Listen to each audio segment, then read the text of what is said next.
afternoon from a rather wet and rainy France, and it's not very nice weather at the moment, but it's better than yesterday. So today's vlog is about travelling abroad during COVID and insurance and what it's like out in Europe during the COVID-19 outbreak after lockdowns, and I'm going to answer some of your questions as well, so enjoy.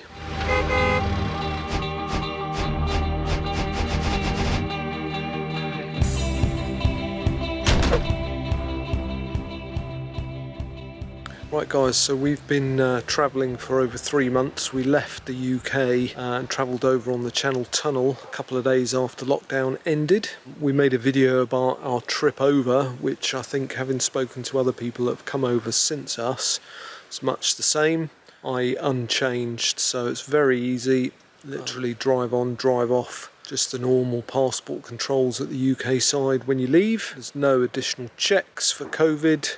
Check the government website for any updates. There was a request for paperwork which we completed, but we weren't asked for it, and everybody we've spoken to, which is about half a dozen people, have said they weren't asked for it. So as far as it seems, you literally drive on the tunnel and drive off. So we had a question from Greg Virgo, which was his biggest concern was insurance.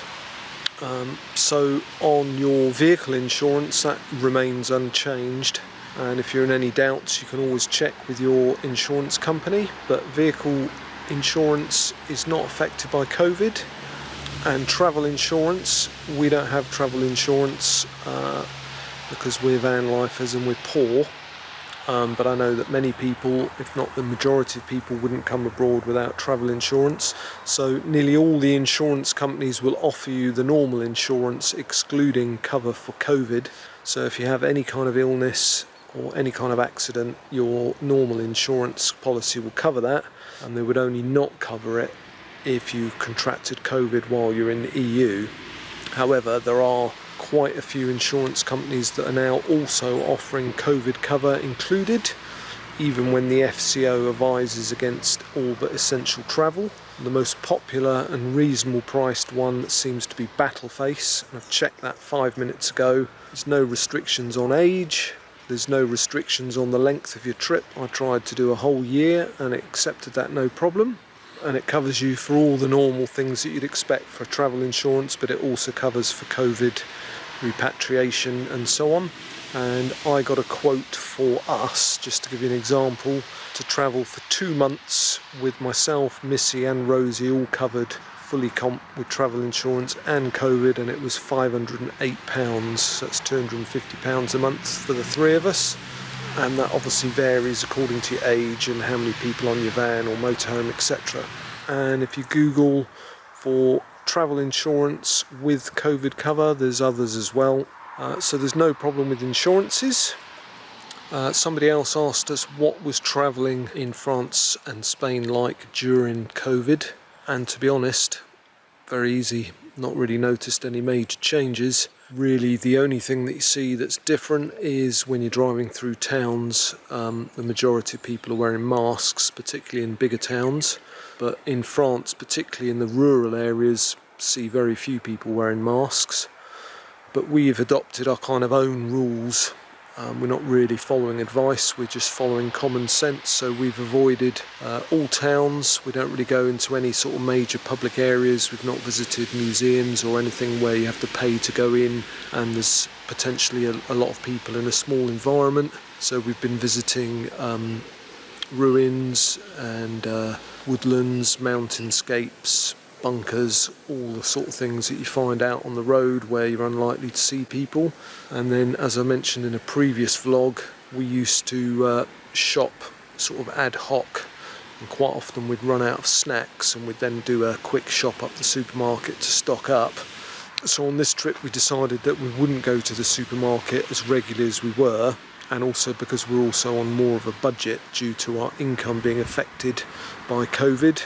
We set ourselves a weekly budget which is now dropped to £100 for food, which is for the three of us and our 4 pets, and we go to the supermarket once a week, and that's the only time we venture away from wherever we might be parked to actually go into an environment where we're seeing other people in a supermarket. We get our diesel on the same day, and we search for petrol stations with 24-hour pumps, because then you don't have to go in the kiosk if you don't want to. So you just get out the van, fill up with your mask on obviously, pay at the pump, disinfect your hands, get in the van, job done. So if you want to stay remote and you want to stay out of the way, if you're worried, very easy to stay away from people. And so much so that on our way back to England, which we're doing at the moment, we've actually been doing our quarantine in the van. So we're following the government guidelines to be good people, and we did our shopping 8 or 9 days ago, and on this occasion we shopped for 2 weeks. So we've not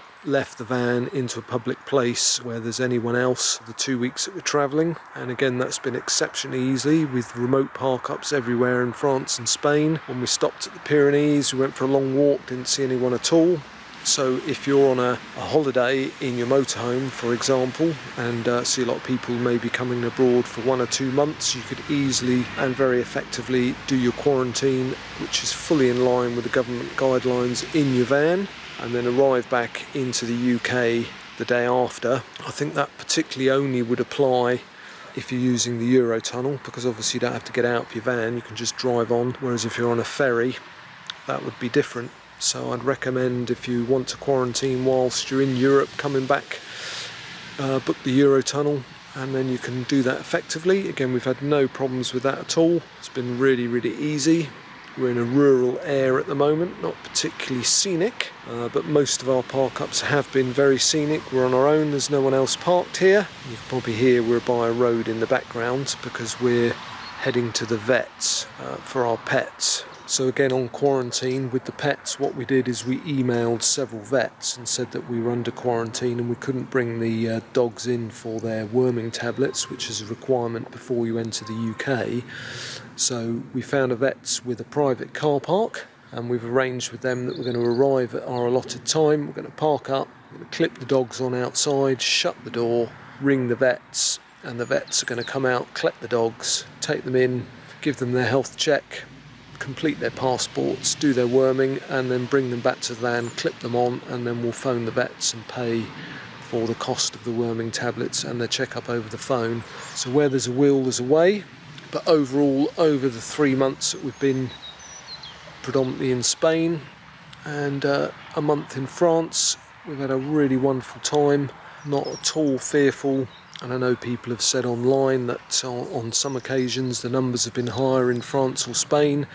There are parts of Spain particularly that are in lockdown, but it's much like the localised lockdown in the UK. I've not seen any evidence of that because we've just stayed out of town, so it's kind of been irrelevant. It stands to reason really. We wouldn't go to Barcelona at the moment when they've got really high numbers, when there are so many beaches and beautiful places that you can be pretty much on your own. Almost in isolation at times. So I feel absolutely happy. In fact, I think I'm safer travelling in my van in Europe than I felt in England when I was on lockdown. So I highly recommend it. This is my personal opinion, and my advice would be, if you're thinking about coming over to Europe in your motorhome or your van, now's a great time. The weather is wonderful in November and December in Spain down on the south coast, or anywhere along the coast in Portugal, particularly the Algarve. We were there last year and the weather was in excess of 20 degrees most days, 25 degrees some days. So yeah, just come out and travel. Enjoy yourselves, be sensible, stay safe. Thanks for listening to our daily vlogs. If you're new to the channel, we're most grateful if you'd subscribe and like the video. That is important to us budding YouTubers. And if you've got any questions for upcoming vlogs, we do answer them all, both in the comments or live on a vlog. So I look forward to answering those questions. I do actually have a question for Greg Virgo, as he asked me about insurance. Greg, I'd like to know how many beers you think you and I can put away on Friday night when we see you in a few days. I'm greatly looking forward to that, and we're popping back to England, as I said, for a couple of weeks, see friends and family, which I'm also greatly looking forward to.